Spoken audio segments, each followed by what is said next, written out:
പ്രദീപ് തന്റെ അമ്മയോടൊപ്പം കാറിൽ യാത്ര ചെയ്യുകയായിരുന്നു. എല്ലാ വർഷവും പതിവായി അവന്റെ അമ്മയും വലിയമ്മയും ചെറിയമ്മയും കൂടി മുത്തശ്ശിയെ കാണുവാൻ പോകുമായിരുന്നു. ഈ വർഷവും മുത്തശ്ശിയുടെ അടുക്കൽ അമ്മയെ കൊണ്ടുവിടാനായിട്ടാണ് പ്രദീപ് പോകുന്നത്. ഇരുട്ടുന്നതിന് മുമ്പ് മുത്തശ്ശിയുടെ വീട്ടിലെത്തുവാനായി മുമ്പിലുള്ള എല്ലാ വണ്ടികളെയും ഓവർടേക്ക് ചെയ്ത് അവൻ മുമ്പോട്ട് കാർ പായിച്ചു.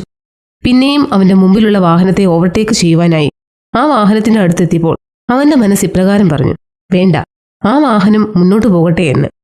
ഉടനെ അവൻ വാഹനത്തിന്റെ വേഗം കുറച്ച് മുമ്പിലുള്ള ആ വാനിന്റെ പുറകിൽ തന്നെ പോകുവാൻ തുടങ്ങി.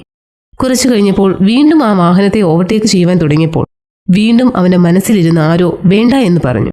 എന്നാൽ ഇങ്ങനെ പോയാൽ വീട്ടിലെത്തുവാൻ താമസിക്കും എന്നുള്ള ചിന്തയും അപ്പോൾ അവനുണ്ടായി. എന്നാൽ കുറച്ചു കഴിഞ്ഞപ്പോൾ അധികം തിരക്കില്ലാത്ത ഒരു 4 റോഡുകൾ ചേരുന്നിടത്ത് പെട്ടെന്ന് വന്ന ഒരു ലോറി മുമ്പിൽ പോയ ആ വാഹനത്തിലിടിച്ചു. പിറകിലായിരുന്ന പ്രദീപ് ബ്രേക്ക് പിടിച്ച് വാഹനം സൈഡിലേക്ക് നിർത്തി. ഫോൺ എടുത്ത് ആംബുലൻസിനെ വിളിച്ചു. എന്നിട്ട് വേഗത്തിൽ വാഹനത്തിലുണ്ടായിരുന്ന ആളുകളെ സാവധാനത്തിൽ പുറത്തിറക്കി. പ്രദീപ് അപ്പോഴാണ് എഞ്ചിൻ പ്രവർത്തിക്കുന്നത് ശ്രദ്ധിച്ചത്. ഡീസൽ എഞ്ചിന്റെ സമീപത്തേക്ക് ചീറ്റിത്തെറിക്കുന്നുണ്ടായിരുന്നു. എപ്പോൾ വേണമെങ്കിലും തീ പിടിക്കുവാൻ സാധ്യതയുണ്ടായിരുന്നു.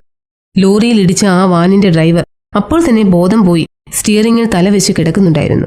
ഡ്രൈവറിന്റെ സമീപത്തേക്ക് പോകുവാൻ സാധിക്കാത്ത വിധം ഡോർ അടഞ്ഞു കിടക്കുകയായിരുന്നു. പുറത്തുനിന്ന് ഡ്രൈവറെ എഴുന്നേൽപ്പിക്കുവാൻ പ്രദീപ് നോക്കി. അയാളെ ഉണർത്തുവാൻ സാധിച്ചില്ല. തന്റെ കൈ നീട്ടി എഞ്ചിൻ ഓഫാക്കാൻ ശ്രമിച്ചിട്ടും സാധിച്ചതുമില്ല. വീണ്ടും വീണ്ടും ശബ്ദത്തിൽ വിളിച്ച് ഒരു വിധത്തിൽ അയാളെ ഉണർത്തി.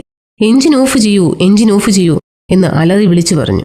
വളരെ കഷ്ടപ്പെട്ട് സാവധാനത്തിൽ ആ ഡ്രൈവർ എഞ്ചിൻ ഓഫ് ചെയ്തു. വലിയൊരു തീപിടുത്തത്തിൽ നിന്ന് അവർ രക്ഷപ്പെട്ടു.